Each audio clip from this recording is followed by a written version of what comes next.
YTN 라디오의 신율의 뉴스 장면 승부 금요일 1부, 2부에 걸쳐서 여러분한테 보내드리는 것 여러분 잘 아시죠? 개편 이후로 1부, 2부로 코너를 옮겼습니다. 이번 주 승부인데요. 오늘도 여러분 위해서 두 분 나와 계십니다. 한 분씩 소개해드리겠습니다. 세연대학교 배정우 교수님 나와 계십니다. 안녕하십니까? 네, 안녕하십니까. 대한민국 정치도 한강 작가같이 금요일의 남자 배정우입니다. 또 고세에 그걸 생각하셨네. 최진영 변호사님 나와 계십니다. 안녕하십니까? 네, 반갑습니다. 예. 금요일에 문학 지망생 법조인 최진영 변호사입니다. 아니 이 좀 전에 사실 최 변호사님이 이 국문과를 가시고 싶어했다 이런 얘기를 잠시 나눈 적이 있어요. 네. 예. 진짜 그렇습니다. 제가 고등학교에서 대학교 할 때 사실 자칫 잘했으면 우리 한강 작가와 동문이 될 뻔도 있었는데요. 새로운 노벨 문학상 작가가 나올 다만 겁니다. 저는 개인적으로 이제 문학보다는 그 국어학에 조금 관심이 많았었는데 어쨌든 간에 대한민국의 경사가 아닐 수 없는 것 같습니다. 아니 이게 저 노벨 문학상 뭐 이건 너무나 엄청나서 우리가 엄청난 생각할 일이죠. 수가 없는 거고 우리가 그냥 생각할 때는 그래도 베스트셀러 작가만 되더라도 그거 엄청난 거거든요. 네. 베스트셀러 작가의 특징이 뭔지 아세요? 글쎄요. 그거는 어떤 책을 딱 나왔을 때 그 책 보지도 않고 그 소설가 이름만 딱 보고 소설가나 작가 이름만 딱 보고 사는 거거든요. 그렇군요. 그게 베스트셀러 케이스 작가인데 마크군요. 그래서 그런지요. 아까 그 앵커께서 이 아시아 작가 중에는 여성 작가 중에는 최초이고 또 여성으로서도 역대 18번째. 18번이라고 했는데 또 다른 13번의 어떤 13이라는 키워드가 있더라고요. 우리나라 돈으로 상금만 13억이 되고 오늘 그리고 돈 얘기해서 죄송한데 세금 안 뛴대. 세금 안 떼고요. 거기다가 어제 저녁 8시에 이제 발표가 났지 않습니까? 지금 다 해봤자 24시간이 이제 안 됐는데 오늘 대한민국 출판계에 13만 부나 벌써 팔렸다고 합니다. 와 정말 이게 노벨상의 위력을 정말 어마어마하게 느낄 수가 있는 것 같은데 2016년인가 그 채식주의자로서 그 영국의 맨부커상이라는 걸 받았을 때 같은 경우에도 선풍적인 인기가 끌었다고 하지만 사실 그 이후에 뭐 새로운 책이 나왔다는 건 얘기는 들었지만 계속 꾸준하게 팔리지가 않다 보니까 이 얘기가 나오고 참고해 봤더니만 책이 없네 이런 일이 벌어졌다는 건 아니에요. 그래서 오늘 같은 경우에 교보문고에도 한 300권 있다가 순식간에 팔려나가고 지금 13만 권이라는 거는 재고가 있는 것이 아니고 이게 미리 예약을 받아서 찍어내야 되는 그런 것이니까 앞으로 이게 찍혀낼 책이 도대체 몇만 권이 될지 가늠하기도 어려운 것 같습니다. 인류 역사상 최초의 베스트셀러 작가가 누군지 아십니까? 성경책 아닙니까? 성경이 아니고요. 마틴 루터가 쓴 책입니다. 네. 마틴 그때 당시만 해도 전부 라틴어로 썼는데 루터는 독일어로 썼거든요. 그렇죠. 그래가지고 그 독일어로 쓴 책이 그렇게 잘 팔려가지고 우리가 일반적으로 인류 역사상 최초의 베스트셀러 작가다 그러면 마틴 루터라고 하는데 자 근데 우리가 이 얘기만 할 수가 없어요. 저 우리 최 변호사님 누구예요, 승자? 그렇습니다. 한강 작가입니다. 예. 야 벌써 이미 다 했는 것 같은데요. 한강의 기적이라고 그러잖아요. 제가 오늘 아침 한강의 기적. 실제로 아침 제 방송에 소감을 묻는 그 얘기의 첫 그 타이틀이 한강의 기적이다. 그렇게 사실 제가 얘기를 했는데요. 20세기에 대한민국이 경제적 한강의 기적을 이뤘다라고 한다고 하면은 이번 어떤 사건 같은 경우에는 21세기 문학에 있어서 문화에 있어서 한강의 기적을 써내려갔다 이렇게 좀 평가를 하고 있습니다. 실제 이번 그 원래 2024년 노벨상은 상당히 독특한 점이 있는 것 같습니다. 실제로 그 노벨 각종 과학상 같은 경우에도 보면은 필생의 어떤 그 업을 이룬 분들한테 이제 상을 하다 보니까 한 30년, 40년 전에 있던 업적을 평가해서 이렇게 하는 반면에 이번 같은 경우에 노벨 물리학상과 노벨 화학상 같은 경우에는 10년도 채 되지 않은 AI와 관련되는 이 과학자들을 지금 시상을 했지 않습니까? 그렇게 하면서 AI 시대의 혁명이 실질적으로 시작되었다는 것을 알리는 시금석이다 이런 평가를 했듯이 이번 그 한강 작가에 대한 그 노벨 문학상 같은 경우에도 대한민국 K-팝, K-무비, K-드라마를 넘어서 이제는 K-리터러처, K 문학의 어떻게 보면은 대형 시장을 알리는 어떻게 보면 그 K 문학의 혁명을 세계적으로 알리는 기적 소리와 같다. 저는 그렇게 평가를 하고 싶은데요. 이번 같은 경우에 그 내용에 대해서는 여전히 어떻게 보면은 5.18 민주화 운동이라든가 아니면 4.3 제주 사건 이런 부분을 다툼에 있어서 어떤 국내적 논란은 있지만 글로벌한 전 세계적 시각에 봤을 때는 이렇게 유럽인들을 넘어서 전 세계적 시각에서는 이와 같이 어떤 보편적 사건, 어떻게 보면 대한민국의 특수한 사건을 보편적 인권적 시각에서 풀어나갔다라는 점이 어떻게 보면 우리가 그 예전부터 얘기했던 것이 가장 대한민국적인 것이 가장 세계적이었다라는 그런 모습을 지금 보여주는 하나의 그 사건, 어떻게 보면 사변이다. 저는 그렇게까지 평가를 하고 싶더라고요. 저는 사실 어떤 생각이 들었냐면 예전에 그 고은 그분이 뭐 노벨상 받는다고 그랬을 때만 하더라도 그게 좀 이제 시간이 한참 전이죠. 예. 근데 막 기자분들 뻗치기 하고 그랬거든요. 그 예. 앞에서. 예? 그랬죠. 그러고 뭐 난리를 했는데 이번에는 굉장히 조용해요. 전 그거를 굉장히 주목한 게 뭐냐면 야, 이 정도로 우리나라의 국력이 그리고 사회적 다변화가 이 정도 진행됐구나. 굉장히 우리 모두가 기쁘지만 그리고 굉장히 이게 주요 뉴스지만 옛날에는 아마 나라를 들었다 놨을 거예요. 이 부분과 관련해서 저도 좀 덧붙이고 싶은 게 이 한강 작가 집안이 그 문인 집안으로도 유명하지 않습니까? 그래서 아재 바레아재라는 소설 영화로도 된 그 작가의 강수현 씨가 주연한 맞습니다. 영화로 됐었죠. 맞습니다. 머리 예. 깎으면서 네, 네. 울었다는 그 네. 유명한 그 영화의 작가신데 아버님이 이렇게 얘기하시더라고요. 보이스피싱인 줄 알았다고. 축하 전화 왔는 게 가짜 뉴스인 줄 알았다고. 네.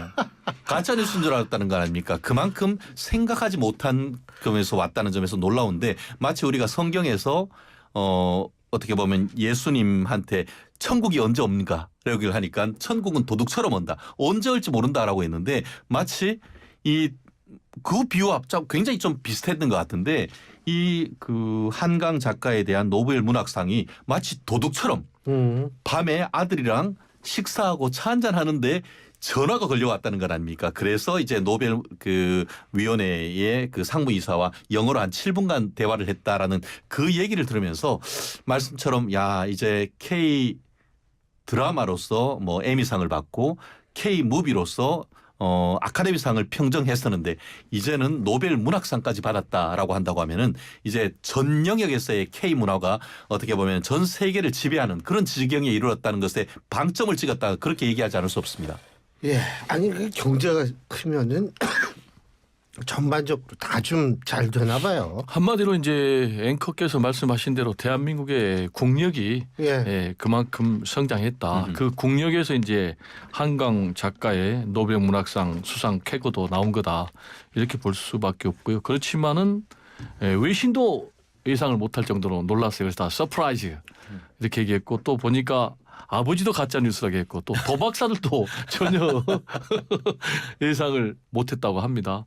근데 이제 이 한강 작가의 작품 세계는 어릴 때 9살 때 본인이 겪었던 5.18 광주 민주화 운동 강제 진압 거기서 이제 인간의 폭력성을 보고 그런 것에 대한 이제 문제 의식을 쭉 고양시켜 왔는데 그러다 보니까 이제 이 한 작가의 주로 소재가 이 몸에 대한 정치 그리고 또 성별에 대한 정치 그리고 국가에 맞서 싸우는 정치 이런 것들이 이제 주로 작품의 세계관을 형성을 했는데 저는 이런 것들을 한마디로 보면 이 한 작가가 우리 사회 현실에 대한 문제 의식을 늘 갖고 치열하게 이제 고민하다가 그게 결국 이제 작품으로 녹여 나온 것이 아닌가 이렇게 생각이 되는데요. 이걸 좀 우리 정치권에 좀 얘기를 하고 싶어요. 우리 정치권도 좀 우리 사회 현상에 대한 좀 문제의식을 좀 가져라. 그래서 좀 기득권에만 함몰되지 말고 좀 200% 동의. 네, 이거 사회적 현상에 대한 문제의식보다는 네. 권력에 대한 문제의식밖에 없는 것 네, 같아요. 기득권에 대한 뭐 집착밖에 없는 것 같아요. 참. 근데 참 어쨌든 여기 뭐 우리도 아까 얘기했지만 세금도 안 떼고 13억이 좀 넘더라고요. 근데 노벨상이 상금이요. 이게 매 해마다 다르대요. 왜 다른지 아세요? 노벨상 위원회가 그 노벨 기금 있잖아요. 이걸 가지고 투자를 한답니다. 예? 근데 그의 수익이- 투자는 오 대박 쳤어요. 그러면은 상금이 많아지고 아 이거 좀 이러면 이제 상금이 줄어들고 근데 요 13억 정도면 제가 볼 땐 평균이 되지 않나 이런 생각은 드는데 야 어쨌든 뭐 국감장에서도 박수치고 뭐 날 그렇죠 그래야죠. 그렇습니다. 이거는. 당연히 사실- 박수 쳐야죠. 이거는 뭐 여야 국내 그렇죠. 국외를 얘기할 거 없이 어떻게 보면 대한민국의 큰 경사 아니겠습니까? 당연하죠. 그렇기 예. 때문에 이 부분에 있어서는 어떻게 보면 여야 간에 요즘 정치적으로 너무 뜨겁고 양분된 그런 상황 속에서 담비와 같은 어떤 낭보였다. 뭐 그렇게 얘기가 되는 것 같습니다. 야 근데 이제 그- 좋은 소식만 있는 게 아니고요. 관련해서 굉장히 우울한 뉴스가 하나 있더라고요. 어? 그게 뭐냐면은 한강 작가의 이 작품이 이 경기도 교육청에서 유해 도서로 지정이 돼가지고 언제요? 학교 일선 학교에서 이게 폐기가 됐더라고요. 근데 언제 이제 몇 년도예요? 최근에 나온 거예요. 그래가지고 그 책이 이제 채식주의자라는 책이 그 폐기 공고 책이 보니까 한 4-5권 되더라고요. 근데 거기에 포함이 돼가지고 일선 학교에서는 실제로 이제 폐기 처분했더라고요. 그럼 이제 폐기 처분하게 된 그 발단이 보수 학부모 단체가 기자회견을 열어가지고 이 책들을 좀 폐기 처분하라고 요구를 하니까 그걸 이제 경기도 교육청에서 이런 기사를 좀 참고를 해라. 라고 보냈다. 그러면서 우리는 뭐 현황 조사만 지시했지. 그리고 학교 운영에서 자율적으로 판단하라고 그랬지. 뭐 강제적으로 한 건 아니다라고 하는데 참 우울한 뉴스도 있습니다. 다만 이 부분과 관련해 가지고는 저도 그 어떻게 보면 노벨 문학상을 받은 사실 자체에 대해서는 찬사를 보내지만 이 책을 우리 아이들한테 읽도록 권하지는 않겠다라는 그런 얘기도 적지 않게 지금 나오는 것 같습니다. 왜냐하면 특히 채식주의자 같은 경우에는 내용 자체가 상당히 어떻게 보면은 여성의 어떤 성 또 인권 이런 부분에 대해서 아주 적나라하게 다루고 있고 특히 채식주의자 끝의 어떤 묘사 이런 부분 같은 경우에는 과연 이것이 초중 고등학교 그 어떤 그 학생들이 수용할 수 있는 범위를 넘어서느냐에 대한 그것은 다양한 의견이 있습니다. 그렇기 때문에 좀 전에 지금 얘기하신 부분과 관련해서 제가 최근 연합뉴스 그 뉴스를 확인해 봤더니만 유해 도서로 지정한 것은 사실이 아니다라고 하면서 경기 교육청에서 지금 밝혔다. 요 점까지 제가 말씀드리고 싶습니다. 아니 그 얘기 내가 다 했잖아요. 근데- 일선 근데- 학교에서 실제로 그렇게 진행이 근데 됐다니까요. 어쨌든 중요한 것은 뭐냐면 그것이 이념적 성향 때문에 그렇게 됐느냐 아니면 그 안에 있어서의 어떤 묘사의 수위라든지 예. 뭐 그것 때문에 그러냐는 저는 솔직히 읽어보지도 않은 사람이니까 뭐 채식주의자에 관한 얘기인가 뭐 비건 그런 정도밖에 이제 물론 무식한 사람이니까 제가 뭐 그렇다고는 합니다만 어쨌든 저는 사실 뭐냐면 이 문학, 예술 이쪽 분야에서 정치적인 해석은 우리는 서로 좀 자제를 했으면 좋겠다는 그렇습니다. 생각이 들어요. 예. 근데 저 승자 누구예요, 우리 박 교수님? 승자 예. 대법원입니다. 대법원. 네, 대법원 선택한- 갑자기 있잖아요. 오, 막 이제 하늘에서 놀다가 탈 갑자기 정치에서 대법원 다시 이제 정치로 뚝 떨어진 기분이에요. 네, 문학에서 이제 다시 정치로 왔는데요. 제가 이제 대법원을 이번 주 승자로 선택한 이유는 예. 이번 주에 이제 대법원 판결이 있었습니다. 라임 자산 운용 사태와 관련된 그런 이제 대법원의 판결이 있었는데 이 라임 사태 잘 아시죠? 한 펀드 규모가 1조 6천억 원대 이르는 그 펀드 사기여가지고 개미 투자자들을 울린 그런 엄청난 사건인데 이 김봉현 스타 모빌리티 전 회장이 사실상 주범이라고 할 수 있는데 검찰 수사를 좀 무마하려고. 이 사람이 몇십 년 받았죠. 그렇습니다. 정확하게는 그랬을 제가 거예요. 모르겠지만요. 네. 그런데 이제 검사들을 향해서 향응 접대를 했어요.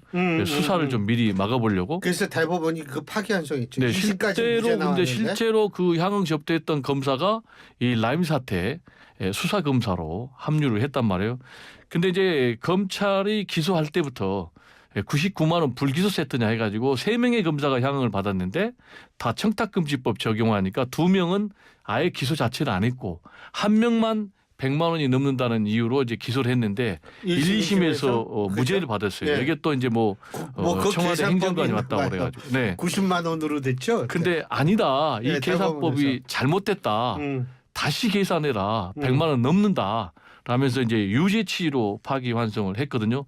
이렇게 되면 이제 기소됐던 남호 검사 1, 2심에서 무죄 받았지만 유죄 받을 가능성이 높고요.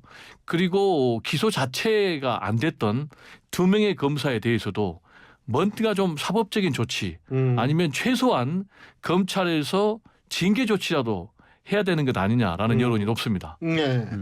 그게 뭐 그러니까 한 사람이 더 들어가면 뭐 좀 금액이 떨어지고 이 얘기죠. 결국 이게 이른바 청탁금지법 그 김영란법에 그 1회당 제공받을 수 있는 그 한계가 100만 원 아니겠습니까? 그런데 지금 말씀하시는 것처럼 그 당시에 이제 검사를 비롯한 청와대 행정관들이 접대를 받는데 몇 명이 있었는지 그리고 일단 왔다가 그냥 갔을 때에 그 사람까지 포함해서 다 이 금액을 산정하는 것인지 아니면은 일단 가버렸으니까 그 사람 빼고 계산해야 되는지 이런 거에 따라서 사실관계가 좀 달랐는 것 같은데요. 지금 그 대법원 같은 경우에도 1심, 2심 무죄 판결했는 것이 무조건 잘못됐다라는 것이 아니고 계산법을 이렇게 할 경우에는 그 결과가 달라질 가능성이 있기 때문에 우리 대법원 판결 취지대로 다시 한번 평가를 해라 이렇게 해서 지금 파기환송했던 것이죠. 질문. 일반적으로 밥 한 끼 먹는데 3만 원 아니었나요? 그것은 이제 그 이른바 그래서 이제 김영란 세트라고 해서 3만 5천짜리도 있고 최근에는 아마 5만 원 정도로 올랐죠. 근데 그거 외에 보면은 1회당 그 제공받을 수 있는 그 한도를 100만 원으로 정해줬는 게 있습니다. 그게 어떤 식사를 넘어서 어떤 그 물품이나 이런 부분에 한계가 있는데 그 100만 원인지 여부에 대해서 지금 논의가 됐던 부분인데 저도 이 사실관계에 대해서는 정확하게 지금 기억을 하진 못하겠습니다만 뭐 대법원 파기환송할 수 있는 것 많습니다. 그런데 또 대법원에서 그 취지대로 해서 수사를 해봤더니만 그래도 또 무죄가 나오는 케이스도 있는 것이고 대법원 판결 취지에 따라 계산을 해봤더니만 유죄도 나올 수 있는 겁니다. 그렇기 때문에 현재로서는 이 서울고등법원으로 와서 그 서울고등법원이 사실관계를 다시 한번 심리하라라는 취지인 것이지 현재 상태에서 유죄로 확정됐다. 그렇게 보기는 현재로서는 아직까지 두고 봐야 되는 것이죠. 자, 제가 좀 말씀하세요. 드려야 되겠는데요. 이거는 애초에 법 적용이 잘못됐습니다. 그게 무슨 얘기냐면 뇌물죄를 적용하느냐 청탁금지법을 적용하느냐 이게 굉장히 중요합니다. 그런데 검찰은 직무 관련성이나 대가성이 없다라는 이유로 처벌 강도가 약한 청탁금지법을 적용을 했거든요. 만약에 뇌물죄를 적용을 했다면 100만 원 미치라도 이거는 처벌 대상이거든요. 근데 지금 청탁금지법을 적용하니까 말씀하신 대로 직무 관련성이 없다.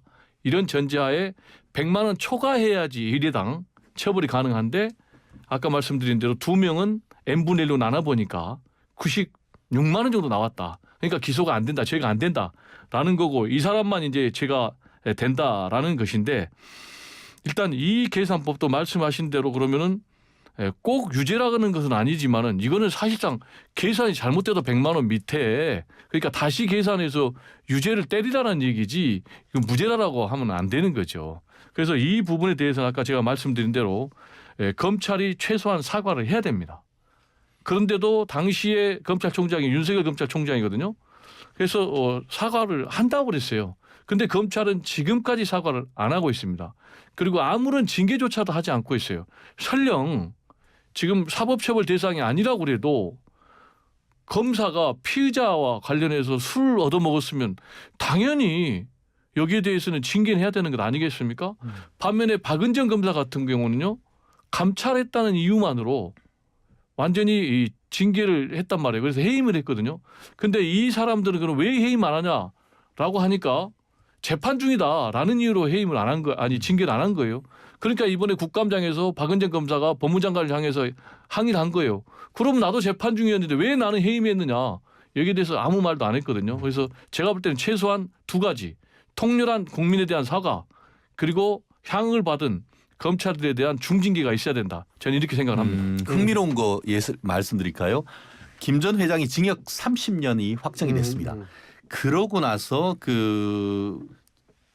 지난 3월 달에 옥중 서신을 통해 가지고 이와 같은 어떤 뭐 검사한테 이제 뭐 접대를 했거나 뭐라고 했던 그런 폭로가 더불어민주당의 회유에 의했다라고 하면서 민주당의 정치 공작으로 본인이 큰 피해를 봤다라고 얘기를 하고 있습니다.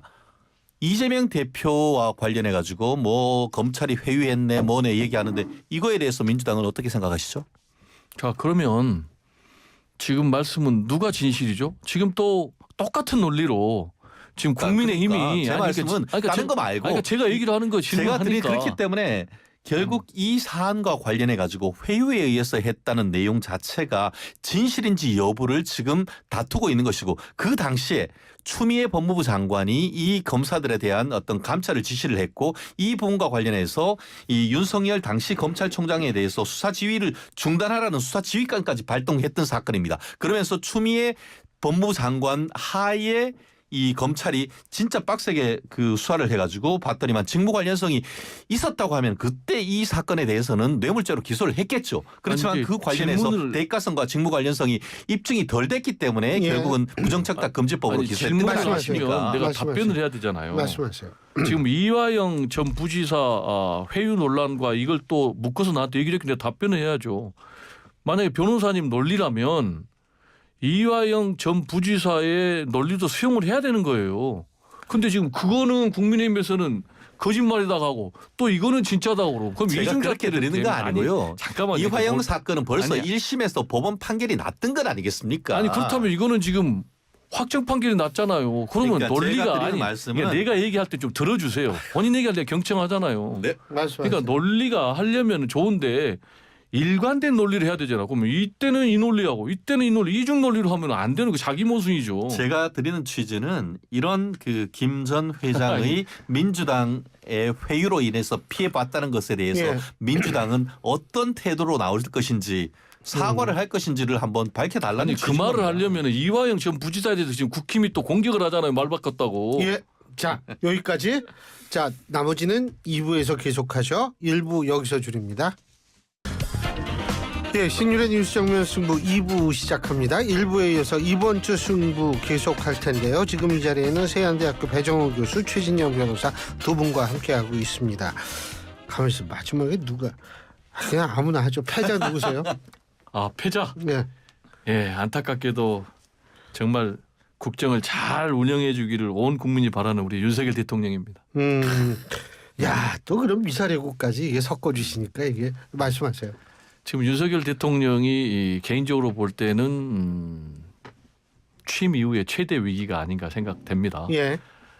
뭐 그렇지 않아도 뭐 아내 김건희 여사 문제 때문에 바람잘 날이 없었는데 또 최근에 뭐 김대남 전 행정관 같은 경우는 뭐 공격 사주에다가 또는 뭐 또 뭐 공천 의혹 관련에다가 또는 뭐 언론 뭐 민원 사주 이런 것들로 굉장히 시끄러웠는데 거기다가 뭐 윤석열 대통령 향해서 상당히 좀 경멸적인 표현을 썼고 또 김건희 여사 관련해서는 십상시 얘기하면서 김건희 여사가 뭐 어린애들 데리고 국정을 쥐락펴락 한다는 얘기까지 했는데 거기다가 또 이제 최근에는 명태균 또 정치 브로커가 좀 일반적으로 지금 통용이 되는 수식어 같은데 이분 같은 경우는 지금 막강한 검찰총장 출신의 대통령을 향해서 공갈을 아주 제대로 하고 있지 않습니까?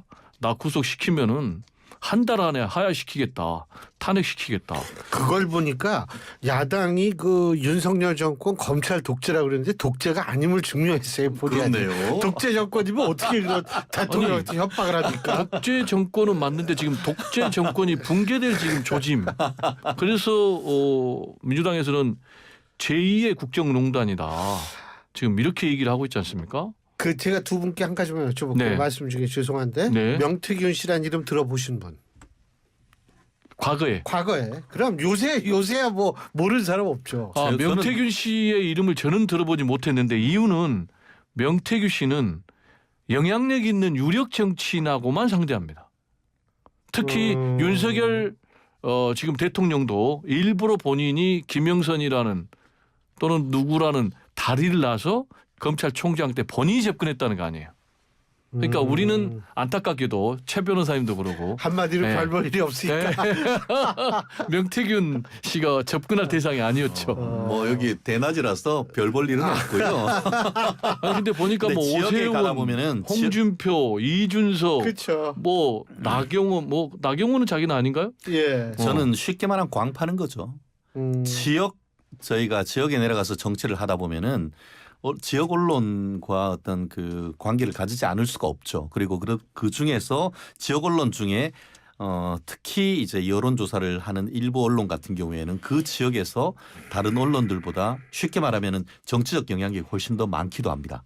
그래서 지역에서 특정 후보와 결탁을 하고 여론 그 조사를 가지고 장난하는 케이스가 적지 않습니다. 그래서 그런가요? 지난번 홍준표 지금 대구시장 같은 경우에도 나한테 3억만 줘. 그렇다고 하면 여론조사 다 조작해 주겠다라는 그런 취지로 얘기했던 것도 아마 이와 같은 그 케이스를 염두에 두고 얘기한 것이 아닌가 싶은데요. 말씀드린 것처럼 지역에 내려간다 하더라도 지역에 있는 뭐 시의회, 도의회에 있는 사람들만 관계하는 것이 아니고 지역에 있지만 지역에서 예를 들어서 당대표 선거라든가 국회의원 선거가 있으면은 그 지역에서의 여론조사를 하는 사람들을 중앙에 있는 유력 정치인들이 가서 만나지 않을 도리가 없습니다. 그러다 보니까 그것을 언론 플러스 자기가 가진 어떤 여론조사의 어떤 도구를 무기로 해서 그 지역에서의 어떤 맹주를 자처하는 사람들이 항상 있습니다. 전 봤을 때 이 사람이 명태균 씨가 대표적인 그와 같은 경남 지역의 지역 언론인 내지 지역 정치 컨설턴트, 좋게 말하는 지역 컨설턴트 내지는 정치 브로커였을 가능성이 상당히 클 것 같은데요. 결국 지역에서의 어떤 그런 어떤 자기의 단순한 언론을 넘어서 어떤 정치 여론조사 이것을 무기로 해가지고 자기의 어떤 비즈니스를 했을 가능성이 상당히 큰 거죠. 그렇기 때문에 그 과정에서 어떤 일이 있었는지 저는 알 수는 없습니다. 조금 첨언을 첨언하시고 질문. 그래서 이거 어떻게 될 것 같아요? 이 명태균 씨. 명태균 씨 문제는 이제 시작이다. 본인도 얘기를 했잖아요. 아직 20분의 1도 안 나왔다. 야, 아니 근데 이제 이분 같은 경우는요. 뭐 뭔지는 모르지만 배짱은 대단해. 변호사님이 얘기한 것보다는 조금 더 그 급수가 크다. 그게 뭐냐면 일단 여론조사를 무기로 한 거는 맞는데 이분이 이 큰 판을 보는 통찰력이 상당히 있는 것 같아요. 그러다 보니까 그래서 네. 이 주요 정치인들이 좀 이렇게 만나주고 이랬다 이 말씀이신 거죠. 그렇죠. 그러니까 이제 아까 말씀드린 대로 윤석열 대통령도 검찰총장 시절에 대통령 해라 이렇게 얘기를 하고 또 뭐 이준석도 미리 만나고 또 뭐 최재형 전 의원 같은 경우 뭐 국무총리로 천거하고 또 실제로 후보 단일화 때도 또 입당 때도 꼭 배석을 했지 않습니까? 그 정도로 정치적인 영향력이 큰 사람이고 근데 이분 같은 경우는 제가 볼 때는 결정적인 문제는 두 가지가 될 것 같아요. 하나는 정치 자금 이게 문제가 될 것 같아요. 그리고 실제로 김영선 전 의원 지금 보궐선거에 공천 받게 해주고 정치 자금을 대가로 받았다라고 지금 수사가 지금 진행 중이고 있지 않습니까? 이 부분이 상당히 큰 문제 같고 두 번째는 여론조사가 상당히 큰 문제 같아요. 그게 무슨 얘기냐? 지금 지난 대선 때 즈음에서 80여 차례 했고 금액이 한 3억 6, 7천만 원이 들었다는 거 아니겠습니까? 가만히 있어봐요.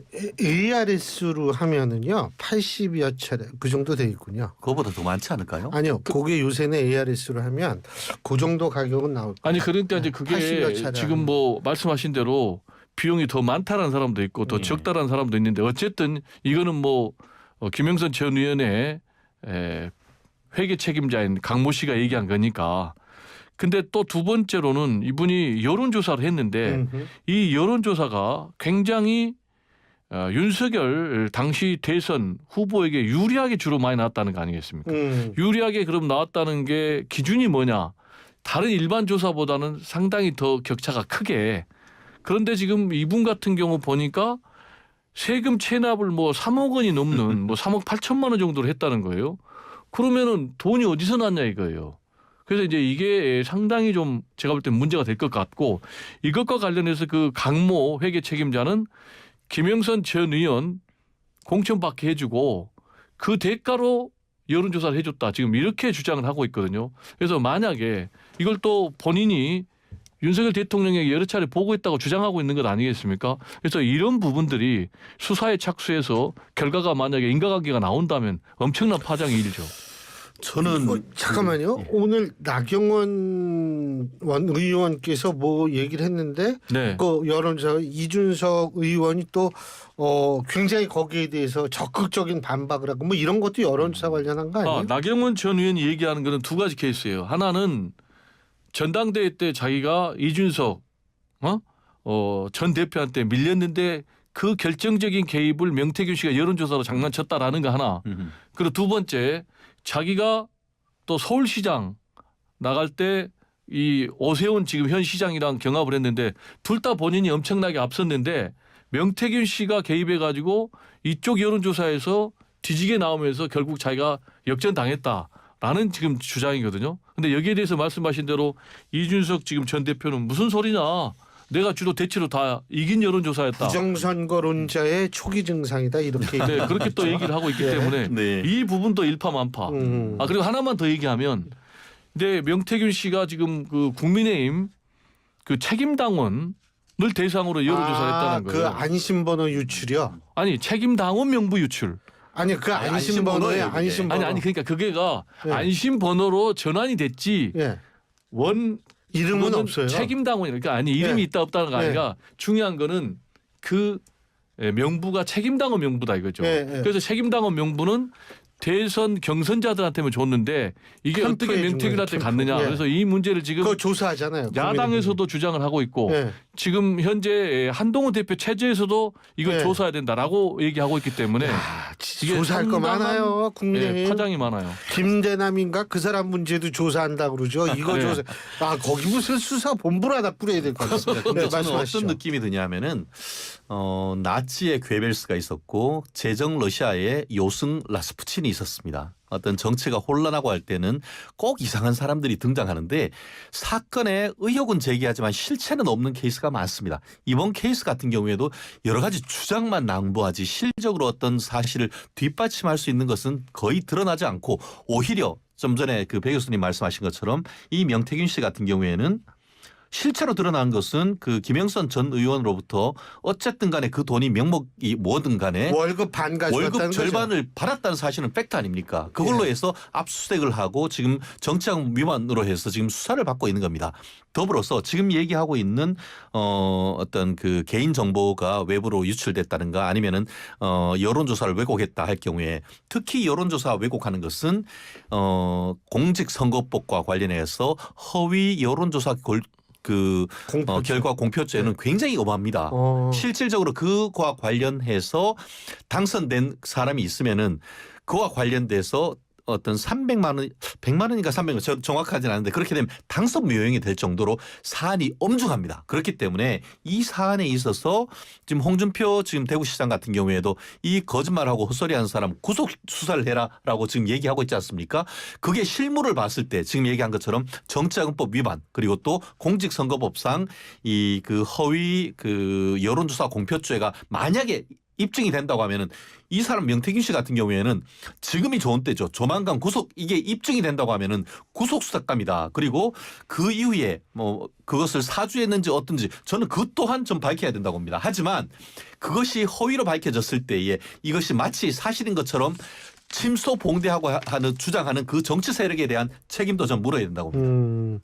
아니 뭐 김재원 의원도 거기에 대해서 상당히 말을 많이 하셨어요. 네 맞습니다. 김재현 의원도 구속 수사해야 그러니까 한다고 얘기하셨죠. 이게 일단은 이 빨리 구속 수사해야지 윤 대통령 하야 되는 거 한번 보는 거 이거 그러니까 한번 빨리 구속해서 하야 되나 안 되나 보자 이렇게 김지원 의원 나오고 있거든요. 네네. 야 근데 이분 진짜 아주 기가 막혀요 말하시는 게. 왜냐하면은 김재원 본인에 대해서 명태균 씨가 공격했거든요. 그러니까 그에 대한 답으로 이렇게 한 거죠. 근데 이제 지금 예. 윤석열 대통령이 굉장히 좀 곤혹스러운 상황, 오히려 궁지에 몰려 있어요. 왜냐하면 지금 대통령실에서 명태균 씨 관련해서 해명을 했거든요. 2차례 만났다. 근데 지금 확인된 것만 지금 4차례 돼버렸거든요. 그리고 대선 경선 끝나고는 완전히 연락을 두절했다. 근데 김건희 여사가 초청해가지고 취임식도 갔거든요. 그리고 또 영국 방문했지 않습니까? 그때 뭐 엘리자베스 고인 뭐 참배 문제로 여러 가지 논란이 있었는데 그때도 지금 서로 텔레그램으로 김 여사랑 연락을 했다라고 또 주장을 하고 있고 그리고 김영선 전 의원 공천 관련해서 뭐 지난 4월 10일 그 전에 선거 전에도 또 왔다 갔다 그러면서 닭달까지 했다라고 지금 김영선 전 의원이 얘기하고 있고 또 서로 문자를 그 취임 이후에 오고 간 걸 또 이준석 전 대표도 봤다고 그러고 그리고 뭐 친분 관계는 전혀 없다고 그랬는데 자택에도 가고 지금 이런 상황에서 지금 윤석열 대통령은 지금 특징이 경로하는 분 아닙니까?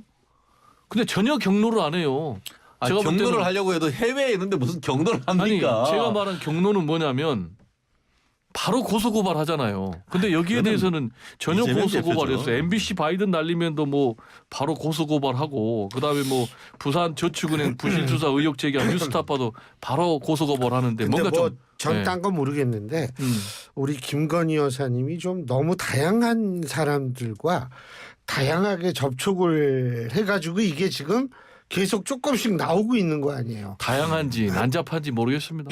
그런 말씀은 근데- 부적절하다라고 생각을 하고요. 근데 행동이 부적절하게. 아니 그러니까 부적절하다고 얘기해야지 그것을 좀 전에 얘기했던 그런 단어를 쓰시는 거는 아니, 제가- 방송의 현저히 어긋난다고 제가 생각합니다. 문제 그렇죠. 제기를 할 수 있죠. 아니죠. 네. 그건 아니죠. 다양한지 그 난잡한지 단어는 얘기는 그렇게 다르죠. 그 아, 단어는 그건 적절하지 못한 거는 매우 부적절하죠. 그거는 맞죠. 동의 못해요. 그런데 예. 지금 패자 누구세요? 네, 패자는 뭐 한 사람이 있죠. 문재인 전 대통령이시라고. 예. 문다의 리스크. 이제 문재인 리스크를 넘어서 문다의 리스크까지 벌어졌는데 이번 주 초에 깜짝 놀랐습니다. 뭐 술을 그 정도로 드시고 이렇게 운전을 한다? 사실 제가 그 실무를 하다 보면 음주운전 사건 많이 합니다. 얼마 전에도 그 음주청 거부 사건을 제가 뭐 맡기도 했었는데 그런 얘기하죠. 한 번만 봐주세요. 이번이 처음 하다가 딱 걸렸습니다라고 하는데 통계적으로 봤을 때에 이건 통계입니다. 10번. 10번을 해야 그죠. 한 번 걸릴까 말까 한 겁니다. 그렇다고 하면은 통계적으로 봤을 때 그게 쉽지 않겠을 음주운전뿐만 가능성이 아니라 다른 범죄도 그렇습니다. 마찬가지죠. 예, 그리고 실제로 뭐 거의 그 저녁부터 해서 새벽 2시, 3시까지 마시고 본인 차에 가서 문을 열려고 할 때 너무 쉽게 이렇게 평소 때 많이 어떻게 보면 너무 익숙하게 하는 모습을 보면서 댓글이 달린 것을 봤는데 제가 왜 이것을 문재인 대통령이 그 피해자로 꼽았느냐. 문 대통령께서 현역에 계셨을 때 대통령 수석비서관 회의에서 뭐라고 했습니까? 음주운전은 초범이라도 엄히 처벌해야 된다. 왜냐? 이것은 한 가족의 인생을 망가뜨릴 수 있는 것이기 때문에 결국 초범이라도 엄하게 처벌을 해야 되고 이것은 살인이나 마찬가지라고 했습니다. 그런데 따님이 이렇게 해서 실질적으로 지금 그 피해 택시 운전자가 인사사고로 2주 지금 피해를 입은 사안에 대해서 아직까지도 아무 말씀이 없습니다. 국민들은 문재인 대통령의 해명을 요구하고 있습니다. 우리가 옛날에 뭐 타진요라고 이렇게 뭐 얘기했듯이 문재인 대통령께서 진실을 좀 얘기해 주셨으면 좋겠습니다. 그 답이 없기 때문에 저는 이번 주에 패자가 문재인 전 대통령이라고 정했습니다. 자 그러면은요 지금 해명을 요구를 했죠. 뭘 해명해요? 아니 음주운전 해가지고 적발됐잖아요. 근데 뭘 해명을 해야 되는 거예요? 뭐 그냥 사과를 사과를 얘기하는 요구할 거죠. 수는 나는 있겠어요. 예. 근데 뭘 해명하죠? 음주운전에서 적발됐는데 이제 법적으로 절차 밟아서 처벌하면 되는데 그거는 너무나 오바고 두 번째로 10번 해가지고 평균적으로 한 번 걸린다. 그거는 일반 이거는 범죄가 아니, 그러니까 그렇습니다. 이거는 진짜 취소해야 될 발언이에요. 이런 식으로 해가지고 그러면 아니요, 그 형사법이 일반적으로 나와 있는 아니, 얘기를 하신 거예요. 본인이 그렇게 그러면은 뭐 문다혜 씨가 그러면은 뭐 10번 했다라는 거를 은근슬쩍 전제로 하는 얘기잖아요. 나는 이런 거야말로 진짜 위험한 평론이다. 라고 얘기를 일반적인 학설이에요, 범죄가 학설. 그렇다는 거죠. 네. 예. 그거는. 아니 나는 제가 그러니까 교과서를 제시해 드릴 자, 수도 그리고 있습니다. 좋아요. 또 말씀하세요. 자, 그리고 이 부분은 분명히 본인이 잘못한 거 맞죠? 그죠? 이런 일을 하면 안 되죠. 근데 이거 가지고 부모 책임까지 묻는다는 거. 그럼 제가 뒤집어서 질문 드릴게요. 그러면 우리 최 변호사님 그런 일은 없겠지만 자녀가 음주운전 했어. 그럼 최 변호사님 해명할 거예요? 전 공인이 아니에요. 에이, 그렇게 얘기하면 말이 안 돼. 근데 그게 이렇게 제가 왜 얘기하는 이걸 사람, 얘기하느냐 하면 박 교수님 이렇게 얘기하는 사람은 있더라고요. 뭐냐면 문재인 전 대통령이 과거에 이제 그 문다혜 씨 그 전사에 관련 수사하고 뭐 이러는데 뭐 검찰이 우리한테도 이렇게 하는데 일반 국민한테 예. 어떻게 하는 이런 식의 언급을 했는데 그건 분명히 자신과 가족에 대한 문제에 대해서 이제 얘기를 한 건데 그럼 이거 가족에 대한 문제니까 또 역설적으로 얘기를 할 수 있는 거 아니냐 이런 논리가 있죠. 제가 보세요. 그 질문에 대해서 제가 얘기할게요. 답변을 한 번 좀 드릴게요. 예. 음주운전 잠깐만요. 예. 100% 잘못된 거죠. 네. 이걸 왜? 아니 잠깐만요. 이걸 문다혜 씨가 하면 안 되죠. 1번 제 주장 2번. 더구나 어쨌든 간에 본인은 전직 대통령의 딸이잖아요.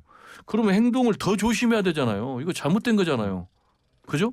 근데 왜 지금까지도 사과를 안 하냐 이 말이에요. 국민들한테 사과해야죠. 아니 그다음에 또 얘기를 할게요. 네.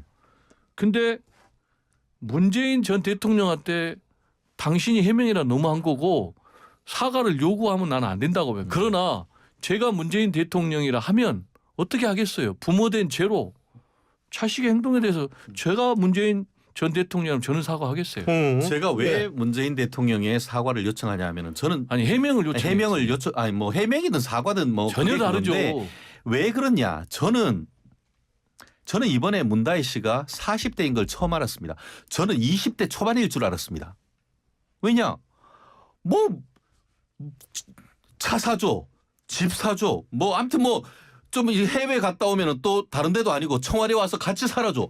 이게 거의 뭐 그 이제 대학교 갓 졸업한 어떤 자녀를 둔 사람의 어떤 그 정도라고 저는 봤단 말이에요. 아마 저뿐만 아니고 다른 국민들도 그런 비슷한 인식을 가졌을 거란 말이에요. 근데 알고 봤더니 40대인데 아직도 40대에 어떻게 보면 아이 있는 엄마가 이혼을 했다고 하는데 제가 알기로는 아이가 아직 어린 걸로 알고 있습니다. 그런데 새벽 3시까지 그렇게 술 마시고 계시고 그리고 뭐 이번에 그걸 봤더니 왜, 그 차도 그거야 뭐 마실 수 있죠. 아니 뭐 그거야. 개인적인 건 애기 제가 뭐 터치를 엄마라고 하지 술을 않겠습니까? 3시까지 그런 부분에 못 대해서 마신다는 국민들이 보통 우리 그 엄마 아빠가 40대 아이들의 그 자녀들한테 그렇게까지 지원을 합니까? 그런 부분에 대해서 국민들의 해명을 국민들은 듣고 싶은 겁니다. 자, 시간 관계상 승부처. 예. 이제 며칠 안 남았습니다. 11.6 재보선입니다. 11.6 재보선. 네. 자, 관전 포인트 뭐예요? 관전 포인트 역시 태풍의 눈은 부산입니다. 어, 또 물론 전남 영광도 태풍의 눈입니다. 근데 한마디로 얘기하면 이재명 대표도 패배하면 리더십에 타격이 입습니다. 그런데 한동훈 대표는 타격 정도가 아니고 대표직을 유지하기가 어려울 것 같아요. 특히 부산 금정 같은 경우는 보니까 김진재 부자께서 7번 내리해버렸더라고요.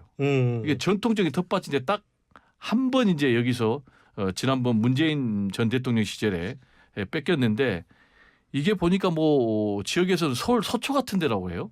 그래서 이런 데서 만약에 패배한다 그러면 큰일이다. 지금 뭐 한동훈 대표 책임론 얘기하면서 예. 바로 사퇴 요구할 거예요 친윤이. 아유, 그러면서 못 버티면 음. 비례 체제로 가는 거예요. 자, 승부처. 네, 승부처. 뭐 오늘 승부처가 의견이 똑같았습니다. 이야. 뭐 간단한데요. 저는 당분이 기도해요. 뭐 싸울 때 보면 사이가 안 좋은 것 같은데 뭐 짜고 들어오세요. 나가면은 뭐 좋아요. 네, 말씀하세요. 결국 태풍이라기보다는 저는 찻잔 속의 태풍 이렇게 표현을 하고 싶습니다. 이게 전국 단위 선거라기보다는 지역 단위 선거인 것이고 근데 그 결과가- 강서구청장 선거는 전국 아주 작은 선거였지만 그거는 그 엄청나게 그거는 영향을 바로 많이 뒤에 했잖아요. 총선이 있었기 때문에 어떤 영향력이 있는 것이고 지금 총선이나 큰 선거가 없기 때문에 차찬 속의 태풍이다라고 얘기를 드리고 싶은데요. 작은 리더십의 어떤 타격은 있겠지만 큰 영향이 있긴 어렵다. 그리고 저는 뭐 강화권 아니면은 그 부산 금정이건 아니면은 전라남도 영광이건 어디건 여러 가지 논란은 있지만 최종적으로는 지역 맹주들이 차지할 가능성이 저는 높다라고 보고 오히려 저의 관심은 그것보다는 서울 교육감에 있습니다. 그게 또 있구나. 아무도 얘기를 하고 있지 않은데 그거 잊어먹고 있었어요. 오히려 죄송합니다. 서울 교육감, 예. 뭐 대한민국 정치 수도, 교육 수도, 서울의 교육감을 두고 다투는 이 부분에 있어서 예. 여론조사가 만만치 않게 나오고 있습니다. 그런데 알겠습니다. 최근에 있어서 오늘, 내일 저는 다른 말씀 말고 사전 투표 오늘 아직 안 하신 분 맞아요. 내일 반드시 해서 알겠습니다. 투표율 팍팍 올려주십시오. 그 말씀드리고 싶습니다. 예, 두 분 말씀 여기까지 듣죠. 고맙습니다.